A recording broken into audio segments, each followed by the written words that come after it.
A woman enters Japan's most haunted place to find her missing twin sister, without realizing she is being hunted by restless spirits. The film opens with a woman desperately running through the darkness of a forest, crying out for help.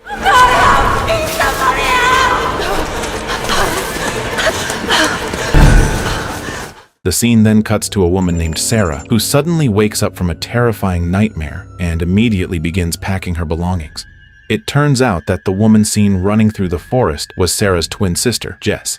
The night before, Sarah received a phone call from the Japanese police informing her that Jess had been missing for several days.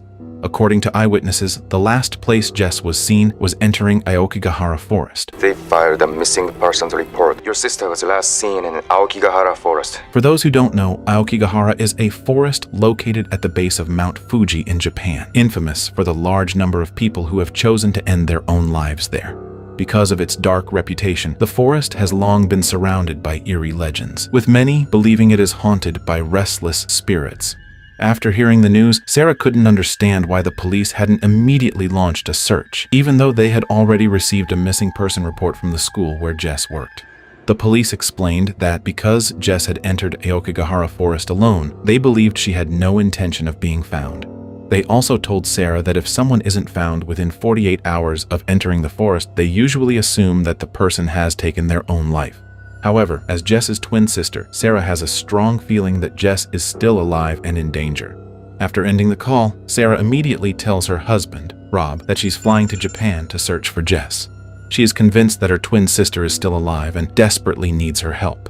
Although Rob initially tries to stop her, he eventually agrees to let Sarah go alone since he still has work commitments to take care of, promising that he'll join her in Japan as soon as he can. It's Jess. Leave a message. Upon arriving in Japan, Sarah decides to begin her search the following day. That night, while staying in her hotel room, she searches for information about Aokigahara Forest. However, instead of finding helpful information, she comes across countless photos of people who had taken their own lives, along with their personal belongings scattered throughout the forest.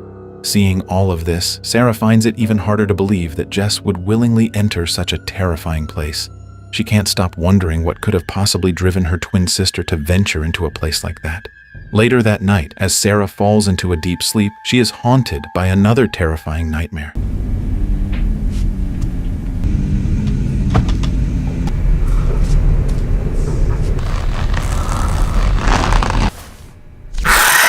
The following day, Sarah visits the school where Jess works as a teacher. As soon as she walks into Jess's classroom, the students scream in terror at the sight of her. One of the girls explains that she mistook Sarah for Jess. Since they knew Jess had entered Aokigahara Forest alone and was reported missing, they believed she had returned as a yurei, a restless spirit said to wander among the living. She thought you were Miss Jess. She thought you are a yurei. She knows your sister went into Aokigahara. The school principal then tells Sarah that, according to ancient legend, Aokigahara was once believed to be a place where ubaste was practiced, a tradition in which elderly or seriously ill family members were abandoned in the forest to die. Over time, Aokigahara became infamous for the large number of people who chose to end their own lives there, giving rise to the belief that the spirits of the dead still wander the forest, unable to find peace. Before leaving the school, Sarah asks for permission to enter the room where Jess had been staying in hopes of finding clues about her whereabouts. While looking through the room, she comes across childhood photos of herself and Jess, bringing back memories of the time before her twin sister moved to Japan. Jess, do you have the packing tape? We needed to start our lives. Tokyo isn't exactly the next town over. I'm about to start mine all over again. I'm sure it'll be great, Jess. I'm proud of you. Sarah also discovers anti-anxiety medication along with several brochures and maps of Aokigahara Forest. From what she finds, she realizes that Jess had been struggling with anxiety and suspects that it was what drove her to enter the forest. Without wasting another moment, Sarah boards a train and heads straight for Aokigahara Forest.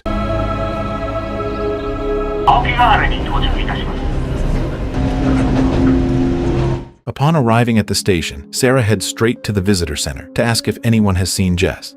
A staff member named Mari tells her that they did find Jess, prompting Sarah to follow her down to a room in the basement. Have you seen her? Yes, we find. I take you. She here. At first, Sarah believes Jess has been found alive. However, Mari instead leads her into the morgue. She explains that every body recovered from Aokigahara Forest is kept there so that family members searching for missing loved ones can come and identify them.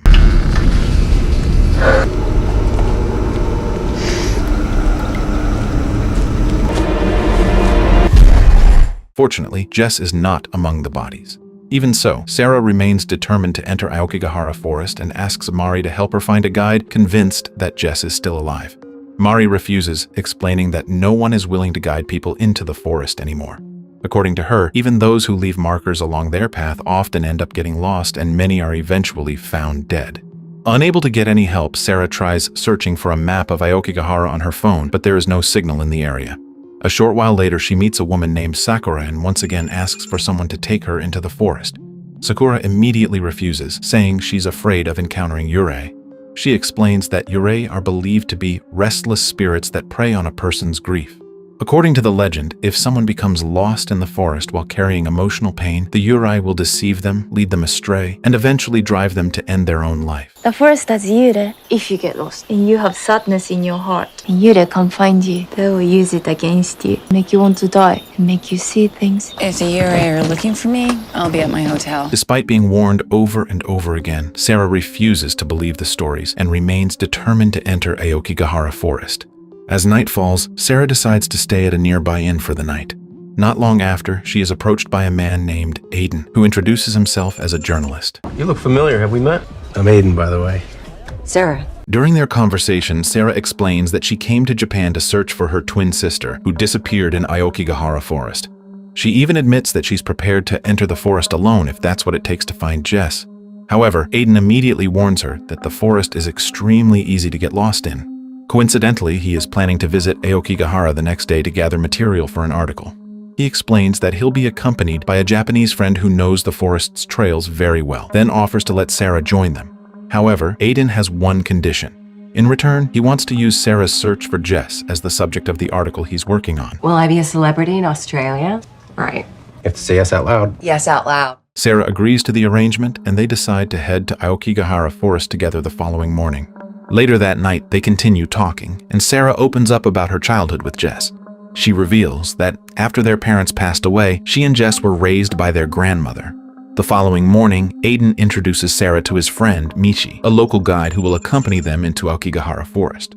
Before they set off, Michi warns Sarah that there's a good chance Jess is already dead. However, Sarah remains convinced that she's still alive. You should not go. Why? Because you're sad. Michi is hesitant to take Sarah into the forest because he senses the deep grief she's carrying. He explains that if she enters Aokigahara in that emotional state, the yurei will prey on her sorrow and use it to deceive her. But Sarah ignores his warning and insists on entering the forest, no matter the risk. Upon arriving at Aokigahara Forest, the three of them begin following the trail deeper into the restricted area. Jukai means sea of trees.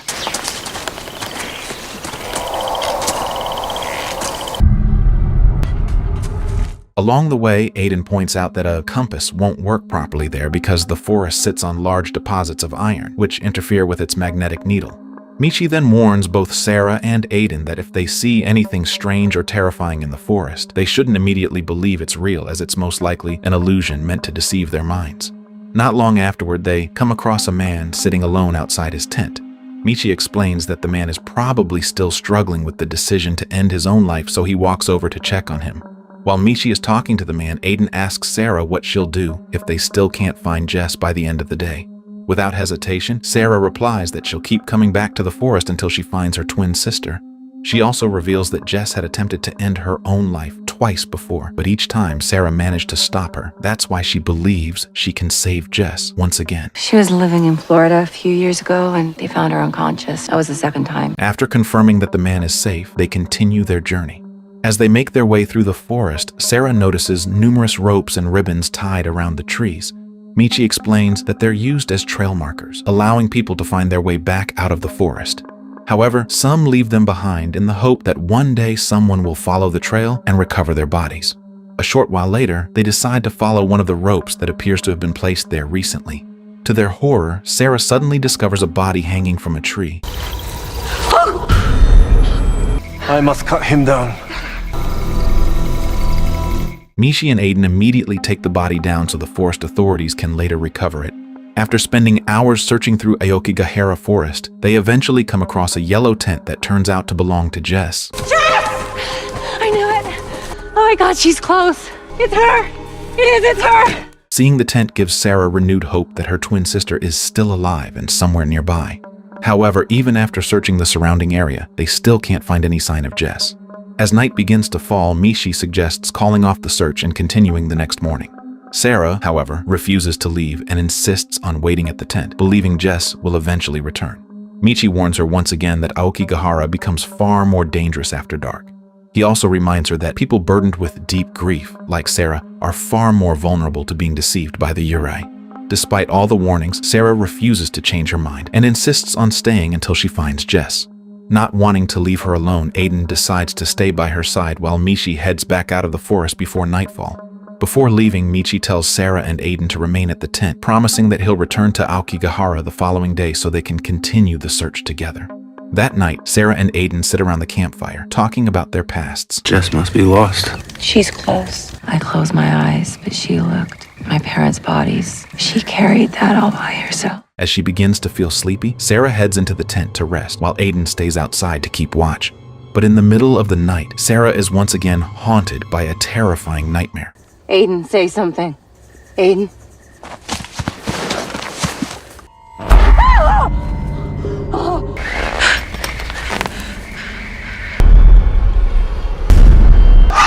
Not long after, she suddenly wakes up and steps outside the tent, only to find Aiden still asleep by the campfire. Moments later, she hears a voice coming from deeper within the forest and notices a mysterious figure standing among the dark trees. Without thinking twice, Sarah immediately runs after the figure. It turns out to be a young woman named Hoshiko. Hoshiko tells Sarah that Jess needs her help and warns her not to trust Aiden. She said, need your help. Miss Jess know him. No, trust him. When Sarah asks why, Hoshiko simply replies that Jess had met him before. Before she can explain any further, Aiden's voice suddenly echoes through the forest, calling Sarah's name.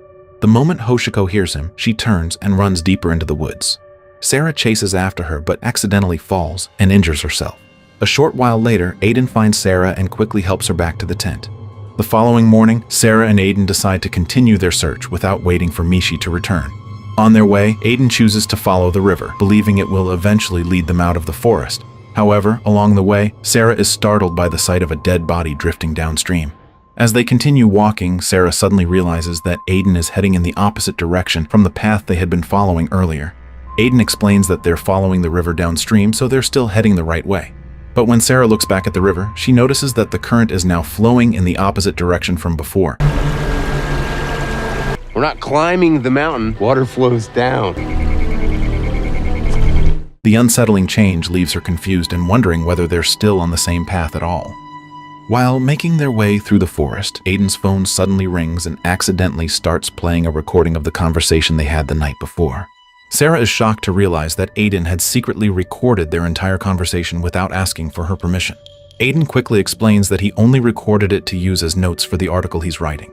However, Sarah is still upset that he recorded such a personal conversation without telling her, causing her to lose trust in him. Hoshiko's warning from the previous night suddenly echoes in her mind. Sarah begins to suspect that Aiden is hiding something and may somehow be connected to Jess's disappearance. Overcome with emotion, she grabs Aiden's phone and deletes every recording. As she scrolls through it, she discovers a photo of Jess, making her even more suspicious.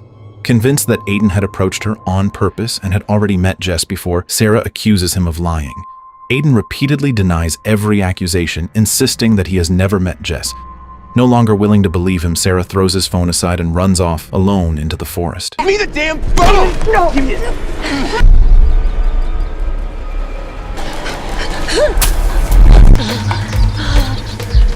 After separating from Aiden, Sarah continues deeper into the forest by herself, tying ropes around the trees as trail markers so she can retrace her steps if necessary.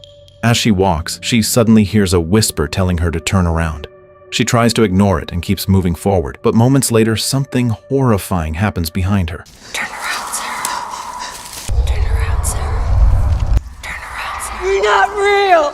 Turn around, Sarah. Panic takes over, and Sarah sprints through the forest as fast as she can until she accidentally falls into an underground pit. Elsewhere in the forest, Mishi returns to the yellow tent where Sarah and Aiden had spent the night. However, when he arrives, he discovers that both of them are gone. Realizing something has gone terribly wrong, Mishi immediately reports Sarah and Aiden's disappearance to the forest rangers so a search operation can begin as soon as possible. He also contacts Rob, Sarah's husband. As soon as Rob hears the news, he flies to Japan to join the search for Sarah and Aiden. Back in the underground pit, Sarah, still in pain, desperately searches for a way out. However, as she makes her way through the cave, she unexpectedly comes face to face with Hoshiko once again. Wearing an unsettling smile, Hoshiko tells Sarah to follow her if she wants to find Jess. Miss Jess want to see you. Come, you come. Without hesitation, Sarah follows her, but moments later, Hoshiko's appearance slowly transforms into something horrifying. Why is Jess down here?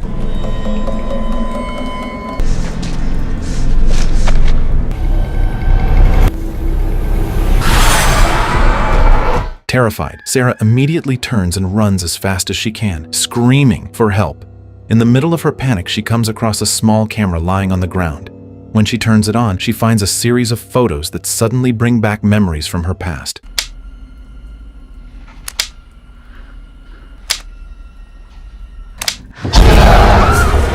A short while later, Aiden hears Sarah's screams and manages to find her, helping her climb out of the pit. He explains that he found a forest ranger's radio and was able to call for help since the ranger station isn't far from their location. Even after everything that has happened, however, Sarah still doesn't fully trust him. Wanting to prove that he genuinely wants to help her find Jess and has no intention of hurting her, Aiden hands Sarah a knife so she can feel safer around him. A short while later, Sarah walks to the riverbank to clean the wound on her hand. As she unwraps the bandage, she's horrified to see maggots crawling out of the wound and slowly burrowing into her wrist. Believing the horrifying sight is real, she slowly raises the knife, preparing to cut open her wrist to remove the maggots. Fortunately, just before she can hurt herself, Aiden calls out her name, snapping her out of the hallucination. Then, Aiden takes Sarah to a forest ranger station he had discovered earlier. There's no radio. At least we got a place to sleep. Once they arrive, Aiden begins repairing the radio so they can call for help. However, Sarah's suspicion quickly returns when Aiden suddenly asks to borrow the knife he had previously given her. While Aiden is busy fixing the radio, Sarah explores the building and eventually comes across a locked door. Convinced that it leads to a basement, she becomes certain Jess is trapped inside after hearing her voice calling from the other side. Moments later, a small note is slipped underneath the door. The person Sarah believes to be Jess asks whether Aiden is nearby. After Sarah confirms that he is, another note warns her that Aiden is going to kill both of them and urges her to take the key to the room. Without a second thought, Sarah believes every word. She grabs a knife from the kitchen and confronts Aiden, demanding that he hand over the key.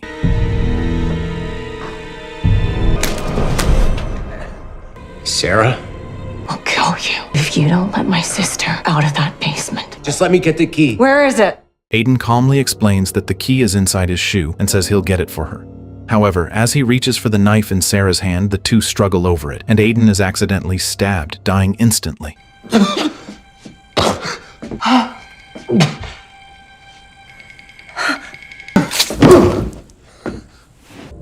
She's not here.